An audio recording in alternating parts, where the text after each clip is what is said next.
গতকাল রাতটা ছিল কলকাতাবাসীর কাছে এক অভিশপ্ত রাত। টানা 5 ঘন্টা বৃষ্টির কারণে কলকাতার শহর যেন থমকে গেছে। রাত থেকে ভোর পর্যন্ত বজ্রসহ বৃষ্টির পর শহরের অধিকাংশ এলাকা এখন জলের তলায়। বৃষ্টি শুরু হয় রাত 11টা থেকে এবং চলে ভোর 4টে পর্যন্ত। সবচেয়ে বেশি ক্ষতিগ্রস্ত হয় পার্ক সার্কাস, বেলেঘাটা, কসবা, শিয়ালদা এলাকাগুলি। অফিসের টাইমে যাত্রীদের ভোগান্তি চরম পৌঁছায়। বহু জায়গায় ঘরের ভিতরে জল ঢুকে যায়। রিক্সাওয়ালা থেকে শুরু করে সাধারণ মানুষ, সবার জীবন যেন থমকে গেছে।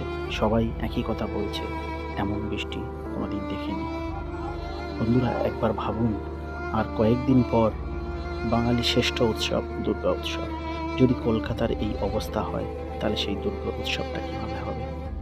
আমরা আশা করব খুব তাড়াতাড়ি এই জল বেরিয়ে যাবে এবং